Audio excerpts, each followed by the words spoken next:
Assalamualaikum warahmatullahi wabarakatuh. Apakah suara saya bisa ditangkap, terdengar? Cukup bagus. Belum ada laporan tentang suara saya.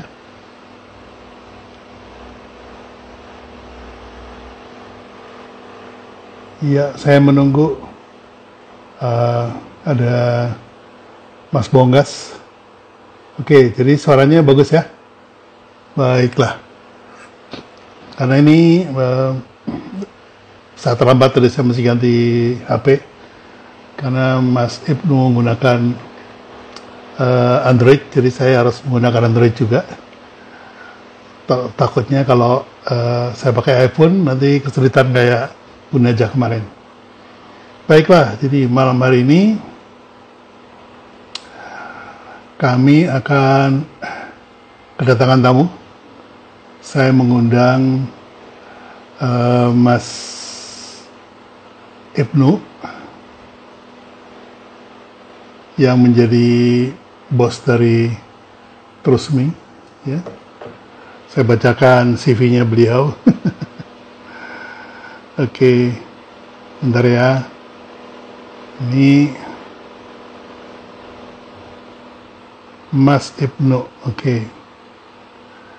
Malam ini saya live bersama Mas Ibnu. Beliau adalah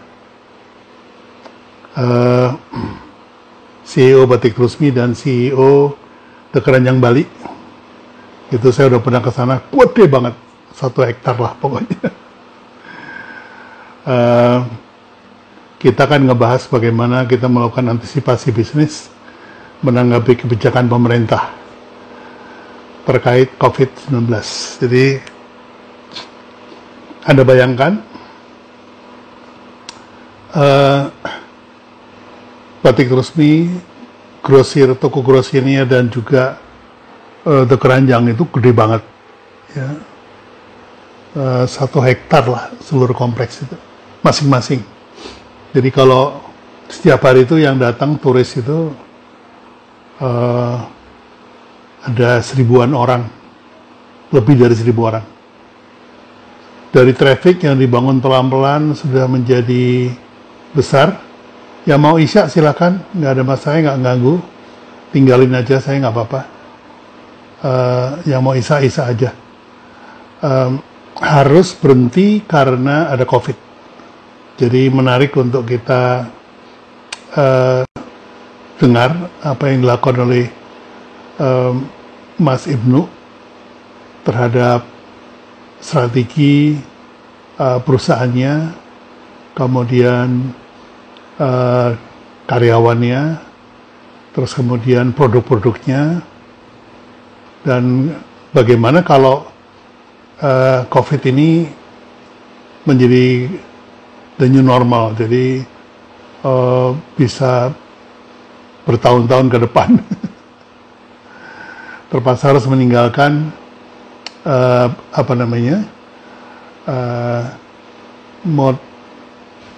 model lama ya, yaitu jualan offline, jualan melalui toko. Ini menarik, kita pengen dengar. Mas Ibnu ngakunya dia mantan berandalan, saya nggak gitu yakin, ya, karena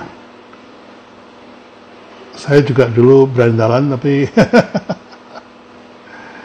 nah, yang menarik dari Mas Ibnu ini yang nanti harus kita gali adalah Mas Ibnu ini mulai usaha itu dari usia sangat muda, dari umur 17 tahun.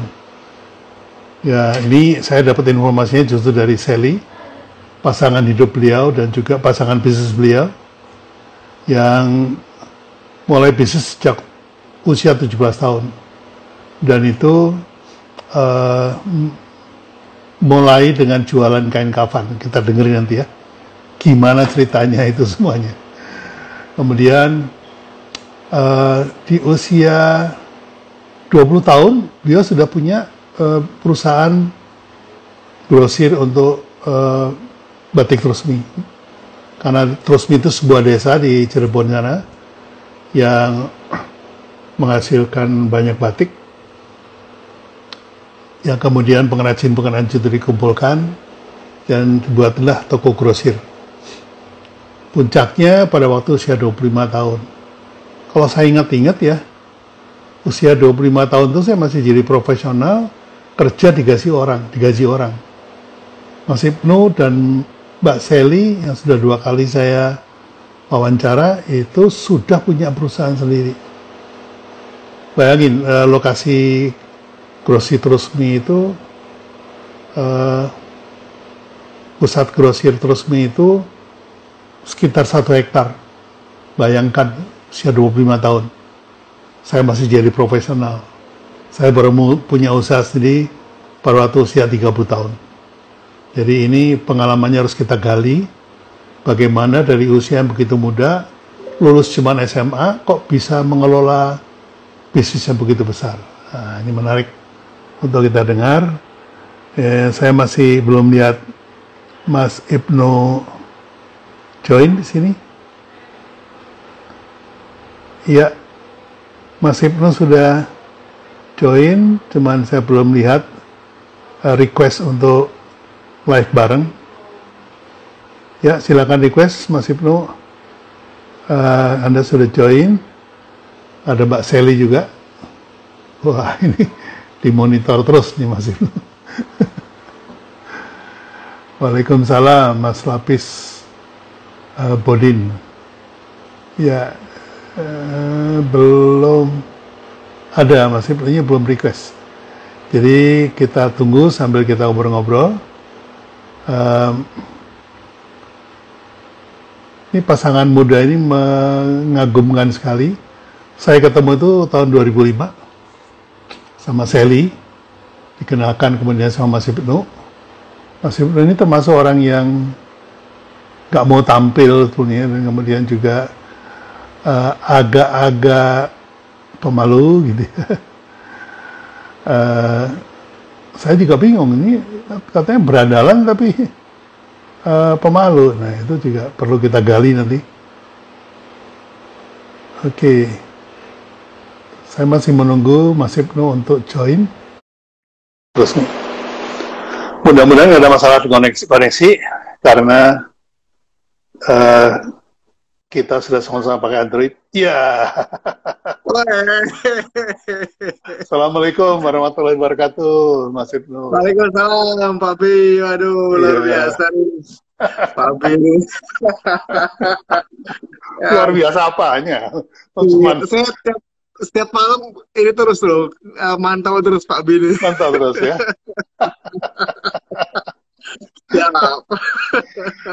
Iya, soalnya daripada stres Mas, mendingan ngobrol. Iya, benar. Ketemu teman-teman sekalian. Kalau Pak Bi yang pindah nggak pernah nolak ke saya. Gitu ya.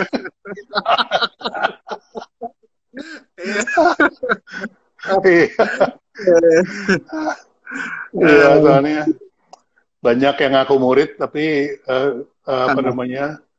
Saya malah belum ikut workshop gitu ya. Termasuk saya ini belum ikut workshop. Wah, udah privat kalau masih belum mah. Sudah. Setiap kali ketemu udah langsung ngobrol soal brand. Baik, Mas Ibnu, ini sudah banyak teman-teman yang masuk ya. Siap. Saya tadi udah ngerasain Mas Ibnu sedikit. Saya bilang kalau panasan kupingnya agak. Ya, istrinya udah saya wawancara 2 kali gitu.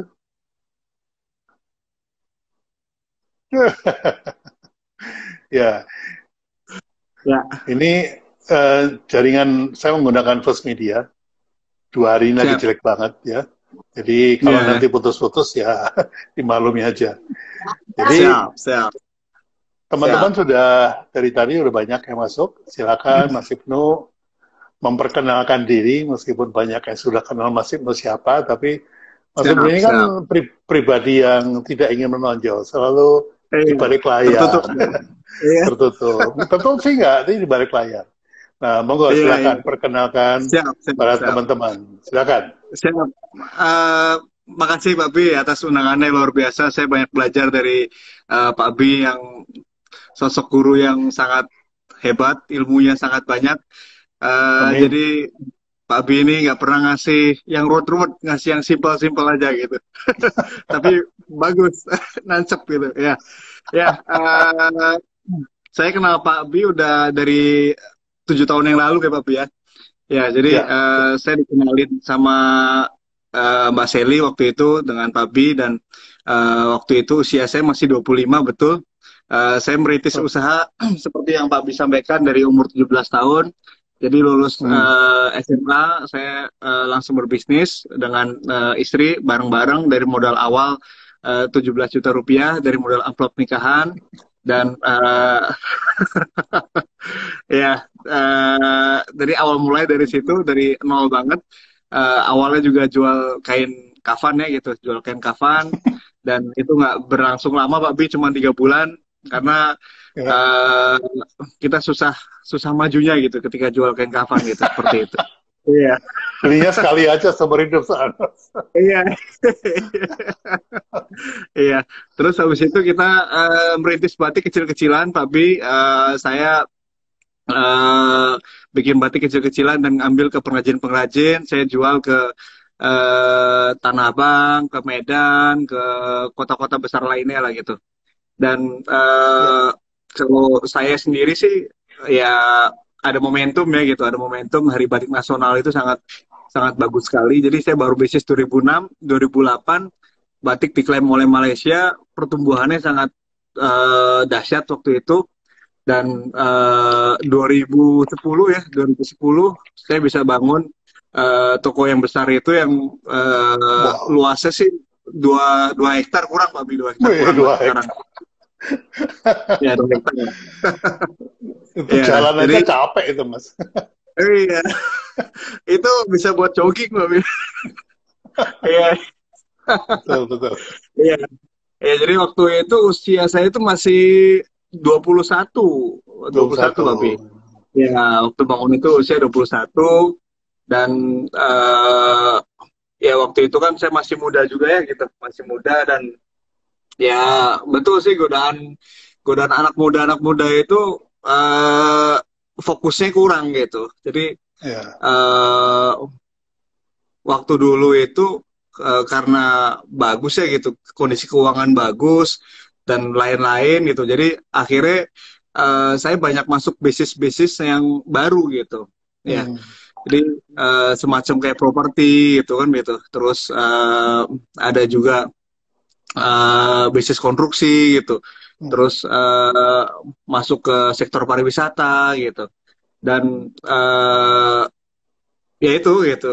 Akhirnya ya banyak yang nggak fokus dan eh, akhirnya pada waktu usia segitu pertumbuhannya agak agak pelan gitu. Stuck ya. Agak pelan sedikit. Ya agak ya waktu usia 22 sampai 26 lah saya ngerasain itu eh, pertumbuhannya nggak terlalu signifikan gitu ya. Ya. Tapi dari situ mulai saya rangkai lagi dan waktu itu juga usia-usia segitu juga eh, kan lagi booming-boomingnya tuh gitu. Jadi Ya. eh, di media itu kan lagi kenceng banget blow up-nya kan gitu kan gitu.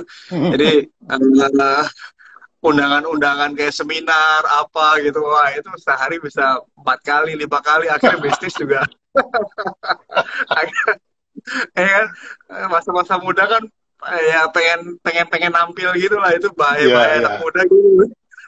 ya. Iya, iya, iya, iya. Tapi beruntung lah ketemu Pak Bi diingatkan kembali fokus. Ya. Ya, jadi Iya, yang yang nampil biar Sally aja yang nampil. Saya iya, di balik betul. layar. Iya.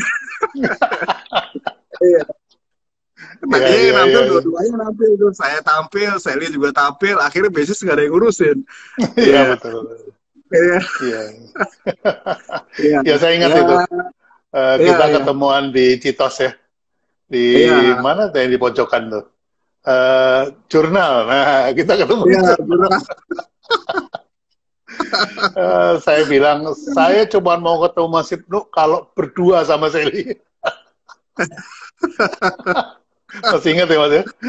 Iya, iya, iya. Ya Akhirnya, itulah. Jadi, akhirnya kita susun anak ulang ya, muda-anak kita muda riset. itu ya betul betul.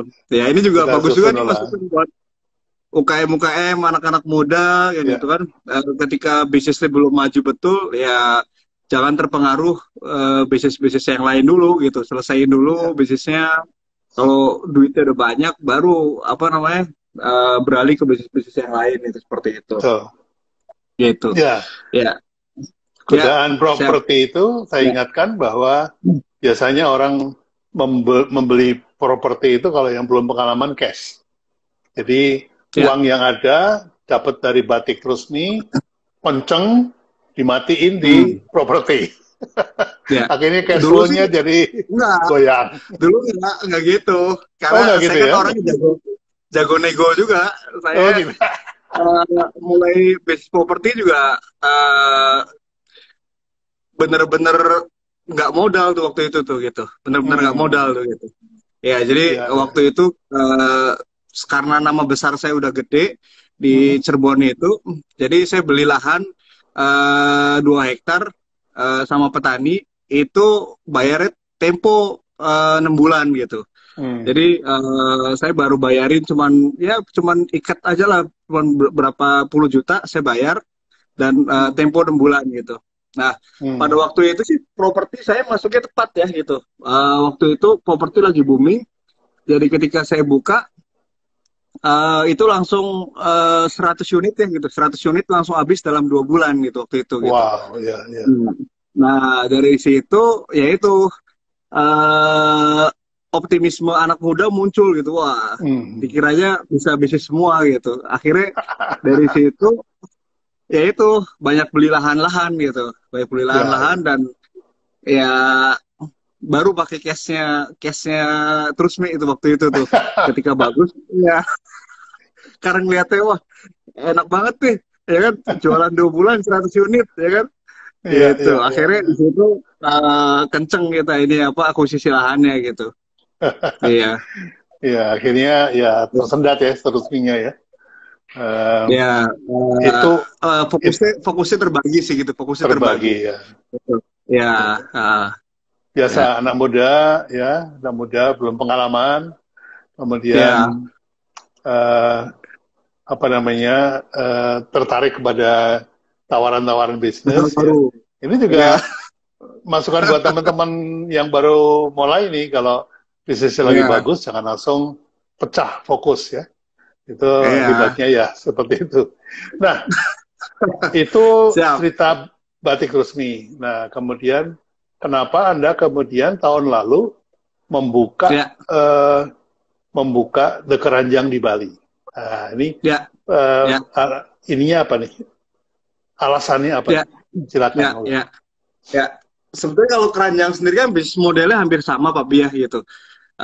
Dengan yang di Cirebon dengan Trusmi gitu. Ya, jadi eh Trusmi itu kan awal mulanya jual komoditi ya gitu, komoditi batik Ya, gitu awal mulanya gitu. ya, Ya kan, tapi waktu itu saya berpikir bahwasannya kalau jual komoditi terus, pertama profitnya kurang bagus, hmm, yang kedua ya hanya mengandalkan produk gitu. Maksudnya ya, nggak bisa mengandalkan emosi-emosi yang lain gitu. Ya. ya, ya, Jadi ketika jual batik tok nggak dikemas konsep wisata gitu, itu ya hanya jual produk barang udah selesai gitu, seperti ya, itu gitu.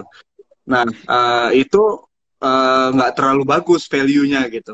hmm, Akhirnya saya waktu 2002 itu bikin konsep itu bahwasannya jual jual batik ini harus dengan konsep baru gitu, ya, konsep wisata gitu. Nah, hmm, akhirnya yang di Cirebon saya jadikan wisata tuh gitu. Jadi ya, bukan hanya batik sebagai komoditi batik gitu, tapi uh, saya konsepin sebagai wisata, saya jadikan oleh-oleh gitu. Terus hmm, saya jadikan batik itu sebagai keharusan ketika ke Cirebon harus beli gitu kan gitu. Terus juga kita konsepin cerita-ceritanya agar ya eh, datang ke Cirebon itu bukan hanya beli batik saja gitu, tapi ngelihat prosesnya gimana dan lain-lainnya gitu, seperti itu gitu. Jadi ya, ya, ya, bisnis modelnya ya, jadi yang di Bali itu bisnis modelnya hampir hampir sama ya, dalam artian keranjang itu kan wisata nih gitu, ya kan itu betul. wisata dan basic saya di situ jual-jual produk gitu, dan tinggal ini aja yang berbeda kan, story-nya yang berbeda gitu. Kalau di Bali ya kita jual story Bali kan gitu kan gitu. Tapi Ya, kalau ya, Cirebon ya kita jual story Cirebon gitu, seperti itu gitu. ya. Jadi emang kita di produk udah ini banget lah, udah banyak Lulus. makan asam garam di situ gitu, seperti itu gitu. Ya, Siap. Ya, ya. Memang ya, ya. sebetulnya kalau kita bicara wisata itu nggak ada matinya. Ya, betul. Kemudian karena apa? Karena kita bisa menciptakan banyak cerita dari wisata itu sendiri. Ya, Saya lihat juga terakhir-terakhir itu kan kira-kira sudah 4-5 tahun ini banyak ya, ibu-ibu dari Jakarta naik ya, kereta 2 jam nyampe Cirebon, makan siang nasi jamblang, kalau enggak empal gentong, ya, kemudian pulangnya mampir ke Trusmi, itu kayaknya udah menjadi habit mereka. Kemudian dari betul, betul. Trusmi balik ke Jakarta, masih sempat jemput anaknya pulang sekolah. Nah, itu kan menjadi wisata berapa jam ya? 6 jam, 7 jam, tapi sudah tercover semuanya. Nah, ini Ya, ada muter-muter. menurut saya Betul. Ya, ya, konsep yang sebetulnya kebentuk karena ada faktor pendukung yaitu nasi jamblang sama empal gentong. Nah, ini apakah ya, Mas Ibnu juga invest di nasi jamblang dan empal gentong? Silakan, Mas. ya. Ya, jadi ya itu kita bukan hanya jual batik ya, seperti Mbak Bi sampaikan tadi. Jadi benar-benar dibikin wisata, jadi one stop entertainment lah gitu kan gitu. Hmm. Jadi bukan one stop shopping lagi, itu one stop entertainment gitu. Kita di sana juga ada kulinernya gitu gitu. Ya, Terus di sana ada edukasinya gitu kan gitu. Di ya, sana juga kita ada mainan buat anak-anaknya gitu. Jadi ya bener-bener inilah gitu, maksudnya bener-bener dijadiin wisata gitu, bukan hanya beli beli produk batik doang gitu, seperti ya, itu ya. gitu. Ya, siap. Saya lihat kan ada batik Rusmi yang Ya, eh, kayaknya kelasnya menengah ya. Terus ada lagi ya, satu ya, lagi yang kelasnya ke atas tuh, yang di ujung. ya. Itu lupa saya namanya, batik apa itu? Yang Oh ya, yang di depan ya di pesona depan. batik. Pesona Ya, batik. pesona batik. Ya, Itu menurut saya memang begitu saya ke sana itu perlakuannya beda. ya, Itu udah ya, pas banget. Nah, ya, sekarang batik itu kan ada ancaman ya, yang pelan-pelan nggak kelihatan, yaitu bahwa ya, pembatik tulis itu makin ya, lama makin sedikit karena orang-orangnya itu ya, makin tua dan makin ya, ya, sedikitlah anak muda yang nggak yang tertarik untuk batik tulis. Nah, itu ya, cara mengembangkan itu gimana, Mas? Mas Ibnu? ya. Jadi emang betul sih gitu. Apa namanya? Batik kan identik dengan orang-orang tua ya gitu yang ngebatik gitu. Ya, anak muda jarang ini ya gitu, jarang jarang sekali yang mau gitu. Karena yang saya lihat sih gini, faktornya orang jadi pembatik itu duduk diem gitu kan gitu, duduk diem, terus samping-sampingnya juga ibu-ibu juga gitu, ya kan. Jadi akhirnya kan dia bete gitu kan gitu. Bete dan akhirnya kan kayak nggak punya gengsi di situ gitu, seperti itu gitu. Hmm. Nah, kalau dari kita sih kita mau bikin terobosan, batik itu pengen dijadikan manufaktur gitu. Jadi Hmm. kayak kayak pabrikan tapi tetap tetap apa namanya, menggunakan uh, babi seperti itu. Ya. Ya, ya, ya. Ya. Tapi itu juga nggak mudah juga gitu, karena ya kalau udah jadi manufaktur gitu kan kepentingannya banyak ya, kayak LSM Betul. apa, waduh Ya. ngurus-ngurus gitu. Ya itulah di kita deh, ya gitu. Iya, Mana iya. harus lebih berani dari LSM-nya, ya. Harus lebih galak. Iya, Nah, itu harus menciptakan brand advocate tuh, orang-orang yang membela brand Anda ketika diserang-serang gitu. iya, Oke, nah, siap.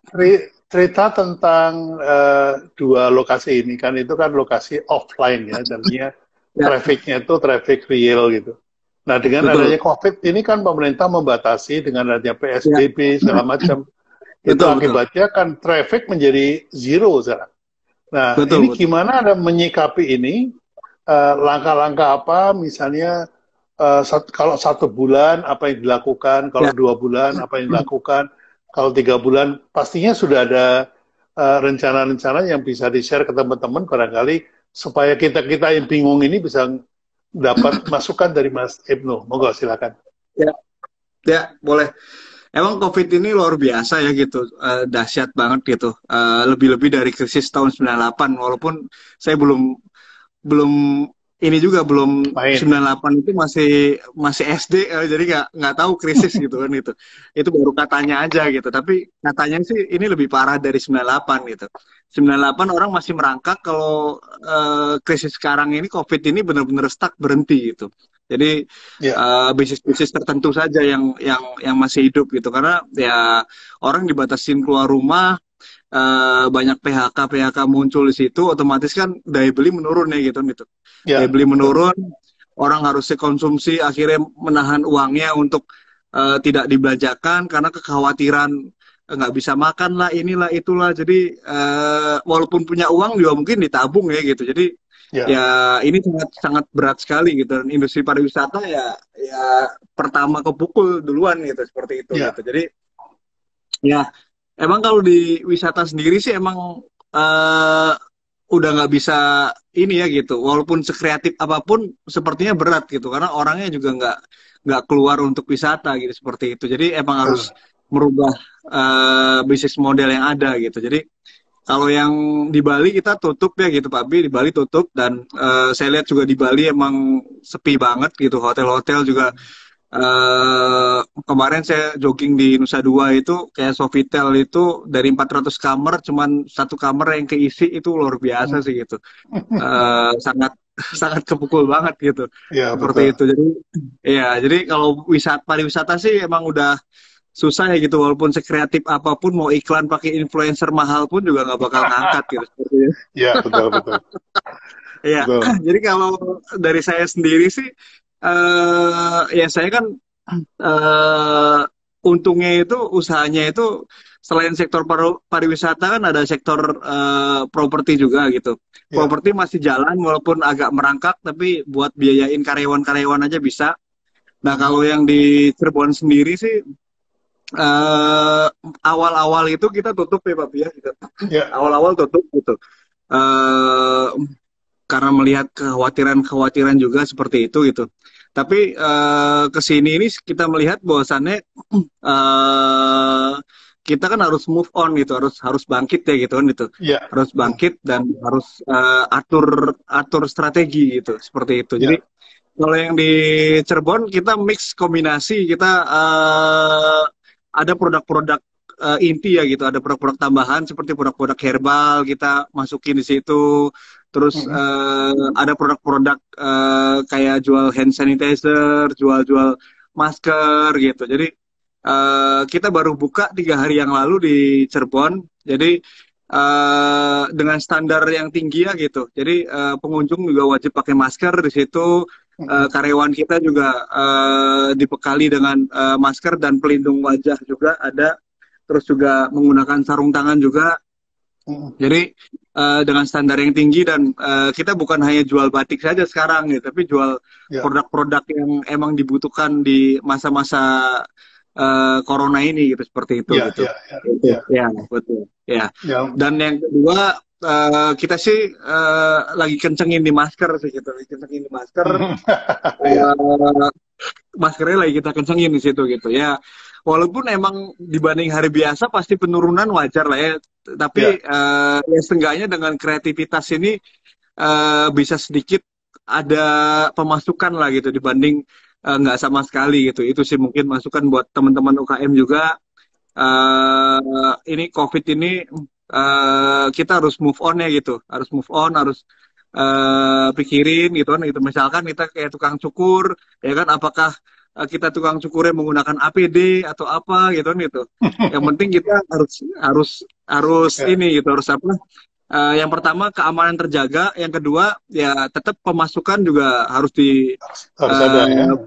harus ada seperti itu gitu. Ya, Karena kita nggak betul. bisa ngandelin pemerintah terus. Misalkan Ya, dari pemerintah sendiri kan emang ada jaminan ya kayak sembako dan lain-lain gitu. Tapi kan kita apakah ngandelin pemerintah terus kan nggak mungkin juga gitu. Pemerintah juga betul. pasti ada batasnya lah gitu. Kalau kalau COVID ini berlangsung sampai 6 bulan atau Setahun setahun kan, nah kan duitnya pemerintah juga kan ada habis. limitnya juga, benar kan? Ya kan?